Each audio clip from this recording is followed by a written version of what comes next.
ये जो चीज है फैक्टराइजेशन, मिडिल टर्म ब्रेक करेंगे, लेकिन ये उस बच्चे को बिल्कुल भी एक्सरसाइज नहीं आएगी जिसको प्लस माइनस मल्टीप्लिकेशन नहीं आती है, ठीक है ना। प्लस माइनस मल्टीप्लिकेशन की बात आपको याद होनी चाहिए कि अगर आपके पास साइन डिफरेंट है, साइन डिफरेंट हो तो आप क्या करती हैं, प्लस करती, ठीक है ना। इसी तरह -5 + 2 जो क्या आएगा -3, ऐसा ही है। और अगर -5 - 2 होगा तो -7। अगर आपको ये चीजें याद नहीं है तो आपको चाहिए आप इसकी रिवीजन करें। पिछली क्लास में आप लोगों ने प्लस माइनस मल्टीप्लिकेशन पढ़ा था साइन के साथ, समझ में बात आती है कि नहीं आती है। ये एक्सरसाइज उस बच्चे को नहीं आएगी जिसको प्लस माइनस और मल्टीप्लिकेशन नहीं आते। इस एक्सरसाइज को करने का जो तरीका है मैं वो आपको इसकी जो मेथोडोलॉजी है वो सिखा देती हूँ। वो ये है, ये इसकी फर्स्ट टर्म है और ये इसकी लास्ट टर्म है। फर्स्ट और लास्ट टर्म में एक कांस्टेंट होता है जिसके साथ कोई वेरिएबल नहीं होता। ये क्वाड्रेटिक एक्सप्रेशन है, क्वाड्रेटिक एक्सप्रेशन है कि इसका जो वेरिएबल की हाईएस्ट पावर है वो क्या है, 2 है।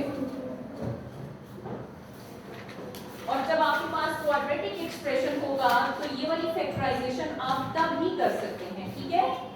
क्वाड्रेटिक एक्सप्रेशन के लिए ये दोनों क्या है, फर्स्ट और लास्ट टर्म, इन दोनों का आपको प्रोडक्ट चाहिए। ये इन दोनों को आपने मल्टीप्लाई करना है और साइड पे लिख देना है अपने पास, कहीं साइड पे क्या आता है 18x² और साइन कौन सा है प्लस, ये दोनों ही पॉजिटिव हैं। 18x², समझ में आती है बात। फर्स्ट और लास्ट टर्म को आपने मल्टीप्लाई करके अपने पास लिख देना है। आपके पास क्या आया प्लस 18x²। मिडिल टर्म क्या है 9x। मिडिल टर्म के दो ऐसे पार्ट्स बनाने हैं जिनको हम प्लस या माइनस करें तो मिडिल टर्म आए, मल्टीप्लाई करें तो 18x² आए। अब ऐसा पेयर ढूंढना आसान है, ये 18 है ना, 2 9s are, मल्टीप्लाई करें तो हमारे पास क्या आता है 18 आता है। लेकिन इनको माइनस करें तो 7 आता है, प्लस करें तो 11 आता है। हमारे पास मिडिल टर्म नहीं आ रही। आगे चलते हैं। अभी क्या हो गया 6 and 3, 6 3s are 18, ऐसा ही है ना। 6 3s are 18 होती हैं और अगर 6 में 3 को ऐड करें तो क्या आएगा 9 आ जाएगा ना। हमें ऐसे दो डिजिट्स मिल गए हैं जिनको मल्टीप्लाई करें क्या आएगा 18 आएगा। और उन्हीं दो को अगर मैं प्लस या माइनस करूंगी तो मेरे पास मिडिल टर्म वापस आ जाएगी। यानी एक 6 है और दूसरा क्या है 3। दो पेयर्स में ढूंढने में कामयाब हो गई हूँ, ठीक है। कि 6 को अगर मैं 3 से मल्टीप्लाई करूं तो क्या आएगा 18 और 6 को 3 में ऐड करूं तो क्या आएगा 9। लेकिन मुझे तो 18 के साथ x² भी चाहिए ना, तो फिर मैं दोनों के साथ x लिख दूंगी, ऐसा ही है। 6x और 3x इन दोनों को मल्टीप्लाई करेंगे तो 18x × x 18x² आ जाएगा, ठीक है। बात समझ रहे हैं। और इसी तरह से अगर मैं 6x और 3x को आपस में प्लस कर दूं तो मेरे पास क्या आएगा 9x। अब आपने देखा हमने प्लस माइनस का इस्तेमाल भी किया और मल्टीप्लिकेशन का इस्तेमाल भी किया। मैथ्स स्टेप बाय स्टेप समझ में आता है। अगर आपको पिछले कॉन्सेप्ट में कहीं कमी पेशी है तो आपको यहाँ से समझ नहीं आएगा। और उस बच्चे को ये फैक्टराइजेशन नहीं आती जिसको प्लस माइनस और मल्टीप्लिकेशन नहीं आती है, ठीक है। प्रैक्टिस करें आप। अच्छा, फिर इसको एज इट इज लिख देते हैं x²। 9x के कौन से दो टुकड़े हमने बना लिए हैं plus 6x and plus 3x, ठीक है। समझ में आती है बात।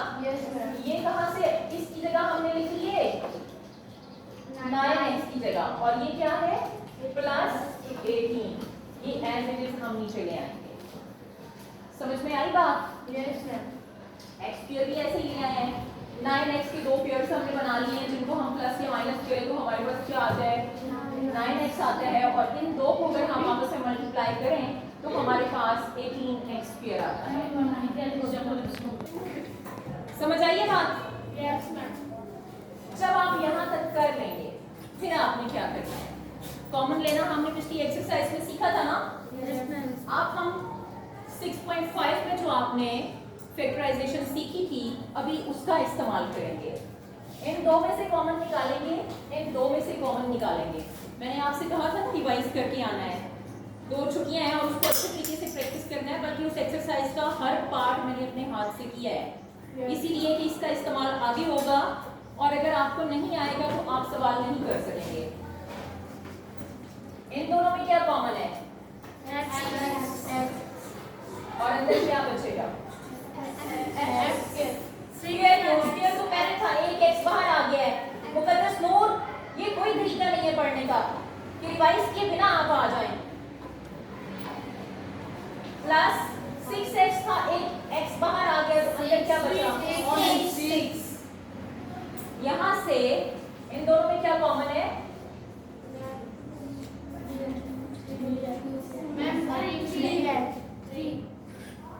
3, क्योंकि x दोनों में नहीं है। 3 का टेबल दोनों को डिवाइड करता है, मैक्सिमम जो टेबल डिवाइड करता है दोनों को वो है 3 का। x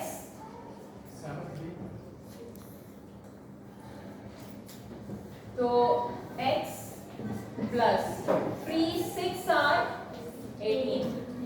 3 हमने कॉमन लिया है, 3 अंदर की दोनों टर्म्स को डिवाइड करके बाहर निकला है, ये हमने सीखा था पिछली एक्सरसाइज में। अभी क्या कॉमन है अगेन? x प्लस 6 कॉमन है और अंदर क्या बचेगा जब ये बाहर? तो x प्लस 3, ये इसका आंसर है। समझ में आई बात? इस एक्सरसाइज में क्या क्या इस्तेमाल हुआ? प्लस माइनस इस्तेमाल हुई है, अलजेब्रा में ठीक है, और मल्टीप्लिकेशन का इस्तेमाल भी हुआ है। जब आपको मल्टीप्लिकेशन और प्लस माइनस आती होगी तभी आप इस काबिल होंगे कि आप ये फैक्टराइजेशन कर सकें, ठीक है। जबकि बहुत अच्छी प्लस माइनस होगी उनको बहुत जल्दी ये एक्सरसाइज आएगी। ये फर्स्ट टर्म है, ये लास्ट टर्म है, इन दोनों का आपने प्रोडक्ट फाइंड करना है। x² मल्टीप्लाई बाय प्लस 18 को जब हमने मल्टीप्लाई किया तो हमारे पास 18x² आ गया। इसको हमने रफ पे अपने पास नोट कर लिया है।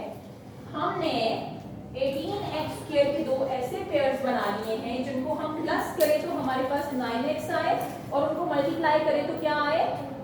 18x। मतलब ये सोच लें कि चलो मिडिल टर्म के हमने दो ऐसे टुकड़े करने हैं। मिडिल टर्म क्या है?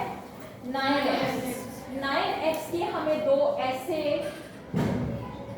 पेयर, एक ऐसा पेयर बनाना है। इस मिडिल टर्म से हमने एक ऐसा पेयर बनाना है जिसको हम प्लस करें तो हमारे पास वापस मिडिल टर्म आ जाए। हमने जब 6x और प्लस 3x किया है तो इन दोनों को जब हमने प्लस किया तो हमारे पास ये आता है ना, और इन्हीं दोनों को जब हम मल्टीप्लाई करेंगे तो हमारे पास ये वाला 18x² आएगा। अगर 18x² नहीं आता ना इनको मल्टीप्लाई करने से, फिर ये पेयर गलत होते हैं। वैसे तो 9 1 साथ 9 भी होते हैं ना, लेकिन 9 और 1 को अगर हम प्लस करेंगे तो 10 बन जाएगा, माइनस करेंगे तो 8 बन जाएगा, वापस मिडिल टर्म नहीं आती है, ठीक है। तो उसके बाद हमने इन दो से कॉमन लेना है, इन दो से कॉमन लेना है, और फाइनली फिर ब्रैकेट वाली जो है वो सेम होगी दोनों में टर्म, वो कॉमन लेंगे। समझ आई है? अगला सवाल करते हैं, थोड़ी सी और समझ आ जाएगी। फिफ्थ पार्ट बोलिए मुझे। Plus 10x plus 21। तो क्या तरीका बताया है? फर्स्ट टर्म को और लास्ट टर्म को मल्टीप्लाई करना है। करेंगे मल्टीप्लाई x² को 21 से तो क्या आएगा? 21x²।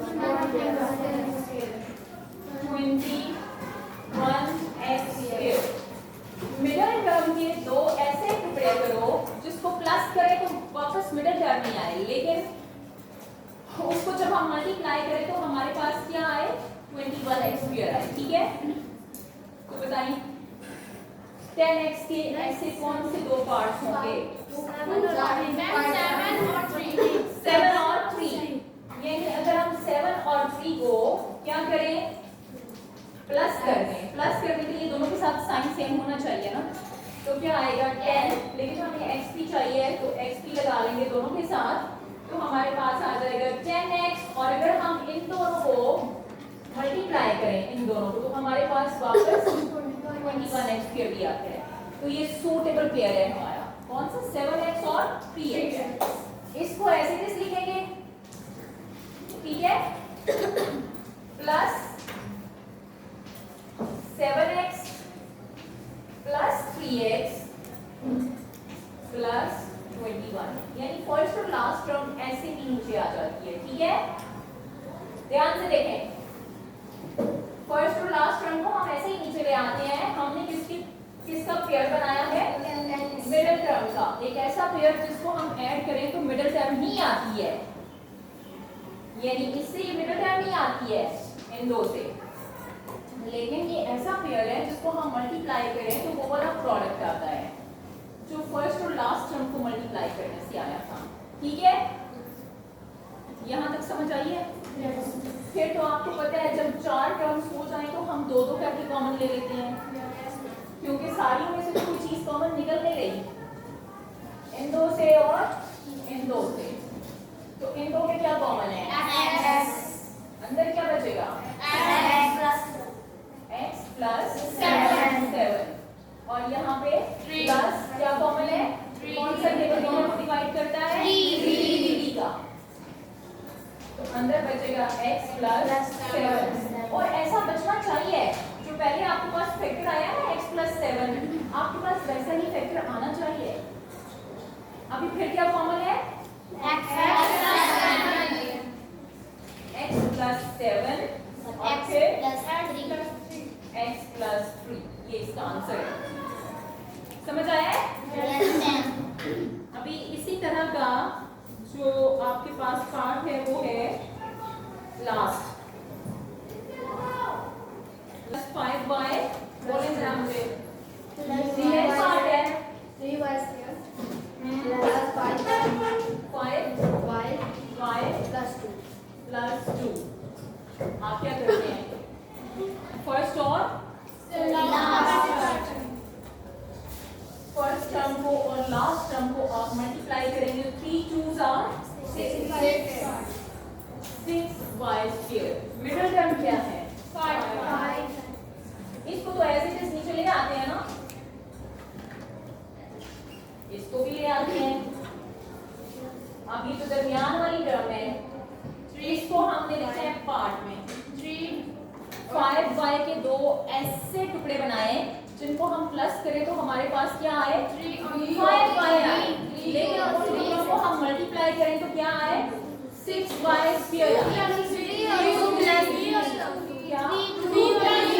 साथ वेरिएबल पे लिखेंगे ना, प्लस 3y प्लस 2y, इससे कोई फर्क नहीं पड़ेगा, चाहे आप पहले 2 लिख लें या बाद में 3 लिख लें, गलत नहीं होगा, ठीक है। जब भी 4 टर्म्स हो जाएं तो फिर क्या करते हैं सवेरा,